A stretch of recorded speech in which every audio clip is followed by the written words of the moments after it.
না, মানের তো তারতম্য আছেই, সেটা থাকাটা স্বাভাবিক, কারণ প্রত্যেকেরই কিন্তু যে প্রসেসের মধ্যে দিয়ে শিক্ষা দান করা হয় সেই পদ্ধতিটা কিন্তু একটু ভিন্নতরই আছে। যেই বিশ্ববিদ্যালয়গুলোকে আমরা সামনের সারির বিশ্ববিদ্যালয় হিসেবে গণ্য করি বা যেগুলো নিয়ে আমরা কথা বলি, সেগুলোর যে কার্যক্রম, শিক্ষা পাঠ্যক্রম থেকে শুরু করে শিক্ষার পদ্ধতি এবং শিক্ষার কার্যক্রম যেটা আমরা প্রাতিষ্ঠানিকভাবে প্র্যাকটিস করি, সেটা কিন্তু মূলত অ্যাডভান্স কান্ট্রিগুলোর মতো করে সাজানো এবং একটা ভালো শিক্ষকের সমাহার দিয়েই কিন্তু সেই শিক্ষা ব্যবস্থাটাকে চালানো হয়। তো আপনি সে কারণে আপনি হয়তো বলতে পারেন যে একটা তারতম্য এসে যায়, যাদের পদ্ধতিগতভাবে যারা প্রাতিষ্ঠানিকভাবে সেই শিক্ষক ভালো শিক্ষকের মানে সম্পৃক্ত না করতে পারে এবং মডার্ন বা আধুনিক শিক্ষা কার্যক্রমের জন্য যেটা দরকার সেভাবে শিক্ষা কার্যক্রম চালনা না করতে পারলে প্রাতিষ্ঠানিকভাবে এবং আপনি সর্বোপরি দেখবেন যে সেটার ইম্প্যাক্টটা কিন্তু গ্র্যাজুয়েটদের মধ্যেই পড়বে,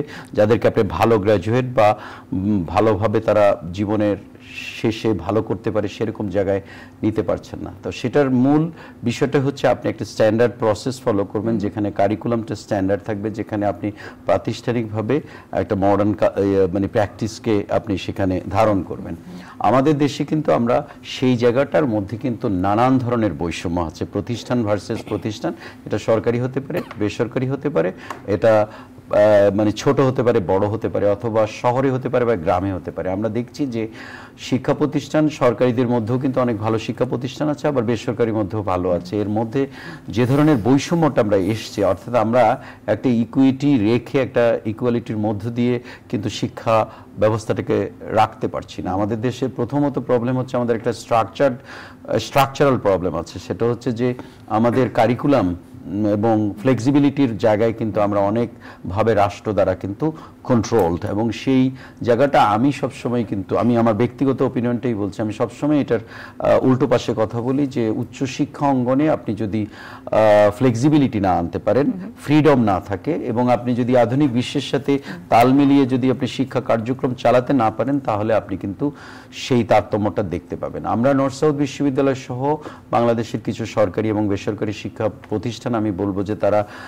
ভালোভাবেই সেগুলো হয়তো ফলো করছে, কিন্তু অধিকাংশ শিক্ষা প্রতিষ্ঠানই সেটা ফলো করতে পারছে না। এবং পরবর্তীতে যেটা হয়, একটা আন্ডার গ্র্যাজুয়েট পড়া একটা স্টুডেন্টকে যখন আপনি 4 বছরের একটা প্রোগ্রামে একটা বিশ্ববিদ্যালয়ের আঙ্গিনায় রাখবেন, সেখানে আপনি ট্রান্সফরমেশনটা কি করছেন? আপনি কি কনভার্সন করার জন্য একটা ভালো গ্র্যাজুয়েট তৈরি করার জন্য কোনো প্রসেস আপনার আছে? সেই প্রসেস ড্রিভেন জায়গাটাতে আমার মনে হয় যে আমাদের দেশের শিক্ষক, শিক্ষার্থী এবং শিক্ষা অঙ্গনের যে স্টেক হোল্ডার সবকিছু মিলে আমাদের প্রসেসের মধ্যে কিন্তু একটু আমি বলবো যে কমতি আছে, ঘাটতি আছে, সেটা আমাদেরকে মেনে নিতে হবে।